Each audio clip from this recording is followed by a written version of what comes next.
The Valentine's fusion has been announced inside of Raid Shadow Legends. We're going to talk about the kit of this new fusion and also her partner Void Legendary's kit, as well as he will be coming out. They usually tend to do this before the big March fusion, which is another point that I want to talk about before we even get into those. But before we do all of that, let me remind you guys that right now is the perfect time to start Raid. You get Ezio from Assassin's Creed just for logging in for 7 days. Then when you click my link down there in the description, you're going to get Thalin Foulbeard, who's an amazing beginning game champion. Then you can use the promo code Desert Queen and get Tyrannosaurus, who's an amazing support champion. And along with Thalin, you're going to get some other epic champions like Fane and Tagore and Mausoleum Mage, just by clicking that link and installing on a brand new account. Make sure you're logged out of your Polarium Play when you do that so that you get them. When you log in, Thalin should be inside of your inbox. Once you complete the tutorial, then you can do the promo code. Nope, that's the Polarium points. Then you can do the promo code and type in Desert Queen and get Tyrannosaurus as well. There's some other promo codes going around as well. But we've been making some nice progress and even started experimenting with Nightmare Clan Boss. So you can start your account off pretty similar to how this one is and make some really, really good progress. I mean, I'm less than 30 days on this account. How many days are we on this account? Day 27. So we're already like working on Nightmare Clan Boss. I think that's pretty positive. So again, links down there in the description. So let's talk about this new fusion, Noldua the Gloaming. She's a legendary support champion, Dark Elf, and I had to paste together this infographic from a couple of videos because I don't get this information. So we're gonna speak about her, but I think there's also a bigger thing kind of looming. Make sure you guys don't go anywhere because I want to talk about the next fusion after this one. But Noldua, I mean, she's got a really interesting kit here. On the A1, attacks one enemy, 50% chance of placing Enfeeble debuff for 2 turns. If the target's a boss, places a 25% weaken for 2 turns. Can't be resisted if Solinar, who's the accompany champion, is on the same team. That also gets buffed up by 25% to a 75% chance to place an Enfeeble, which is amazing on nukers in the arena. Like, just like these champions feel like arena champions to me. And if you're an arena player, I feel like you're gonna have to get these. If you're not an arena player, maybe you pass on them. That's the thing. On the A2 has 75% chance of removing all buffs from enemies, so stripping all the enemies. Can't be resisted if Solinar is on the same team. That Void Legendary, who hopefully he's easy to get. Then it has 75% chance of placing decreased defense on all enemies for 2 turns. Can't be resisted if he's on the same team. So you really get away with building her with no resistance. That also goes up to 100% chance. And if he's on the same team, places a 50% increased attack on all allies for 2 turns. So that goes down to a 3 turn and then 100% chance, especially if Solinar is on the same team. On the A3, revives all dead allies. So AoE revive with 50% HP, 50% turn meter. If Solinar's on there, it gets 100% turn meter, which is annoying. And that really makes her like, oh yeah, this is a nice piece. Stripping in there and then 100% turn meter on there is really nice, but you have to have Solinar paired up with her. Then also places a shield on all allies according to 30% of her max HP. That goes down to a 4 turn. Super, super nice skills in there. Very arena based in my opinion. On the passive, all turn meter effects used by enemies are 30% less effective. If Solinar's on the same team, fills this turn meter by 30%. If the enemy's turn meter fill effect, if there's multiple, only does it once. She's got accuracy in all battles. Definitely feels like an arena based champion, which isn't a bad thing.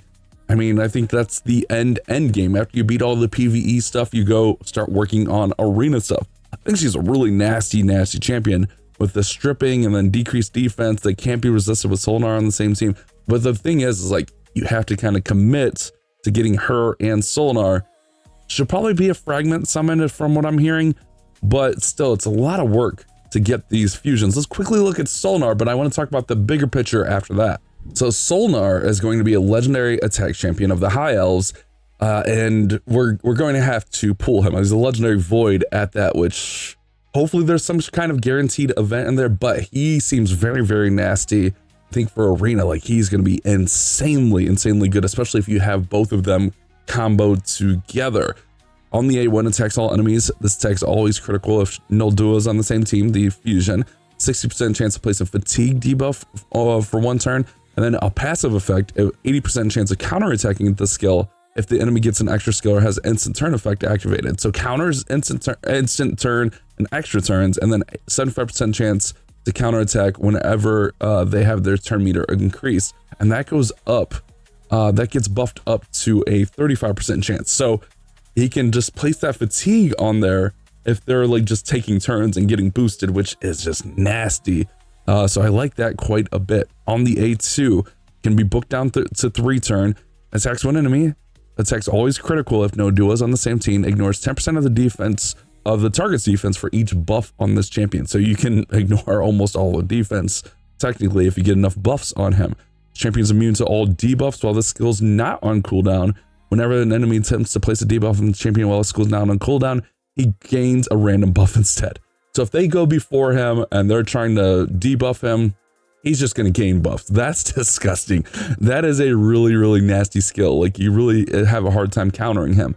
On the A3 here, Unfettering Radiance, attacks one enemy before attacking, steals all the buffs and 100% turn meter from the target if they're not under Stone Skin. This effect can't be resisted if no duos on the same team and will ignore Stone Skin buffs. Okay, so if they're not under Stone Skin, he's going to steal their turn meter. If they are under Stone Skin, he's going to ignore that. This champion receives 75% less damage on enemy extra turns and instant turns while the skill's not on cooldown. So again, if they're getting boosted and taking those extra turns and instant turns, it's countering that. All skills on cooldown reduces the cooldown by 1 turn whenever an enemy receives an extra turn or instant turn. So he's basically like countering all those extra turns. So all those skills that, like, you know, boost turn meter and then grants an extra turn, he's basically countering all that, which is really, really nasty. And it just seems like he's, I guess we'll have to see how the multipliers are. The thing of like not having any AoE kind of turns me off a little bit of him, but I feel like he's going to smack really well. And that A1 where we have the 35% chance of instantly attacking in there is just disgusting. On his passive, whenever an enemy receives healing, he has a 100% chance of reducing the amount of healing received to 0. This champion will receive that healing instead. So he steals the healing. If no duos on the same team, enemies receive damage equal to the amount of healing. So he steals their healing and then dishes out the amount of healing. Once per round, if this champion's dead, revives this champion with 100% HP and 100% turn meter if their last living ally is killed, and then places Magma Shield buff on him for 2 turns. Just disgusting, man. It's equal to 300% of his max HP. If no duos on the same team, this buff is protected. So he seems like he's going to be really good. Seems like it's really, really solid. It seems like it's going to be a good combo. But the thing is like you have to commit to doing that fusion, and then you have to get lucky and pull him from the voids. I don't know if they're going to like guarantee him in any way or if they'll just boost him. And you guys know how the boosted chances are. So whether or not you go for them, I kind of think it's where you're at in your account. I don't know that these guys are going to be any good for PvE. My initial reaction was these are arena champions, so I'm not sure, but there's a bigger picture. The next fusion after these guys is traditionally a can't miss fusion. Last year we got Lord Entertainer Fabian, who is just a giant pain in the neck, especially in arena. And the year before that, we got Armand's the Magnificent, who's really good in arena, but also just clears waves. I mean, Fabian's really good at waves as well. So Les asked me, am I going to go for this fusion?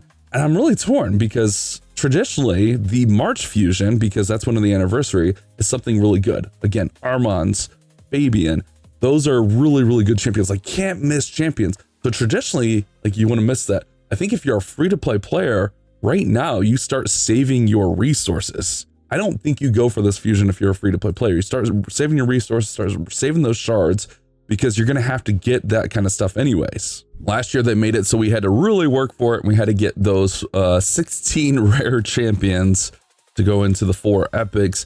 It is nice though, if they do go this route, you can kind of like skip it. If you do that one summon rush, like you could skip like 4 of these events. But I think now's the time to start consider saving those resources. We're probably about a month out from that fusion. Traditionally it's the beginning of February, and especially if you're a free-to-play player, you're probably not endgame arena. Or I think this fusion, again, this is my opinion. I haven't got to play it. I don't get access to test server. This is just me speaking. If you're a free-to-play player, you're probably not endgame arena, which I think that's where the fusion and her partner is going to thrive, is endgame arena. I think she has some nice things in some other parts of the game as well. But I think like just traditionally, even for arena, like Fabian and Armand's, I feel like even for beginner players, they're just like plug and play. They're instantly, I still use my Fabian and Armand's to this day. And if you don't get both of them, especially if you're free to play, it seems like it definitely kind of like nerfs the abilities of that fusion there. So expect something like this to be coming out next month. It's usually a can't miss champion, but it's usually a lot of events. So this is what Fabian was last year, March 10th through the 26th. We had a lot of events to work through them.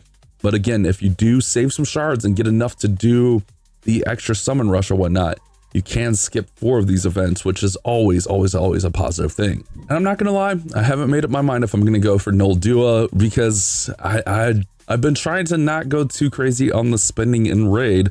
And I know like if I get Noldua, I'm gonna want to get Solara or whatever his name is, which is gonna be voids, and I'm probably gonna have to buy voids. So I'm really torn on if I just skip this fusion and wait for that March fusion, which honestly, I don't think you can go wrong with that. Let me know your guys' thoughts on it down there in the comment section. Are you going for this fusion? Let me know. It's also hard because like I don't get my hands on them to test them. Like I just kind of go by what others say because like they get all this insider info. The kits seem solid. They definitely seem like arena kits to me. Hopefully you guys enjoyed the video. I'll see you on the next one.